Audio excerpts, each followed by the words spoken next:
സുഹൃത്തുക്കളെ, ഇംഗ്ലീഷ് ഗ്രാമറിൻ്റെ അതായത് tense form ഞാൻ കഴിഞ്ഞ വീഡിയോയിൽ ചെയ്തായിരുന്നു. അതിൽ സിമ്പിൾ പ്രസൻ്റാണ് പറഞ്ഞത്, അതിൻ്റെ ടെൻസ് ഫോം പറഞ്ഞിരുന്നു. ഇനി അതിൻ്റെ ടൈം അഡ്വർബിയൽസ് ഉണ്ട്, എപ്പോഴാണ് ഉപയോഗിക്കേണ്ടത് ആ ടെൻസ് ഫോം. അതായത് ദിവസവും ചെയ്യുന്ന പ്രവൃത്തി, ഹാബിച്വൽ ആക്ഷൻ എന്ന് പറയും, ഹാബിച്വൽ ആക്ഷൻ. പിന്നെ സാർവലൗകിക സത്യങ്ങൾ എന്ന് പറയും, യൂണിവേഴ്സൽ ട്രൂത്ത്. ഡെയിലി ചെയ്യുന്ന he goes to school every day എന്ന് നമ്മൾ പറയല്ലേ, അതെല്ലാ ദിവസവും സ്കൂളിൽ പോകുന്നുണ്ട്. അടുത്തത് അത് ദിവസവും ചെയ്യുന്ന പ്രവൃത്തി. അപ്പോൾ നമ്മൾ ദിവസവും ഒരു പ്രവൃത്തി ചെയ്താൽ അത് സിമ്പിൾ പ്രസൻറ്റിൽ പറയാം.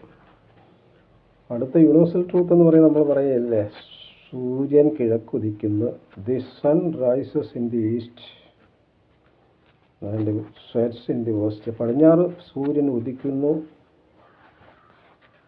കിഴക്ക് സൂര്യൻ ഉദിക്കുന്നു, പടിഞ്ഞാറ് സൂര്യൻ അസ്തമിക്കുന്നു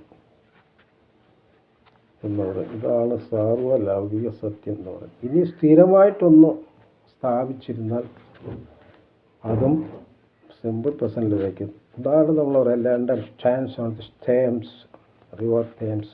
തേംസ് എന്ന് പറയും തീരത്താണ് ലണ്ടൻ സ്ഥിതി ചെയ്യുന്നതെന്ന് പറയും. അത് സ്ഥിരമായിട്ടുള്ള ഒന്ന് നിലനിൽക്കുന്നതാണെങ്കിൽ നമുക്ക് പറയാം സിമ്പിൾ പ്രസൻറ്റ്.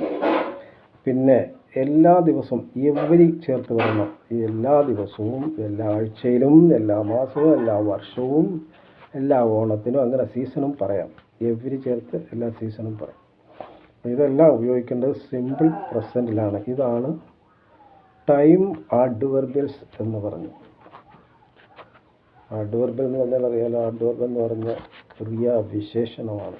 അതിന് പാർട്സ് ഓഫ് സ്പീച്ച് പറയുമ്പോൾ, വീഡിയോ ചെയ്യുമ്പം പറയാം ടൈം എന്താണ് അഡ്വർബ് എന്ന്.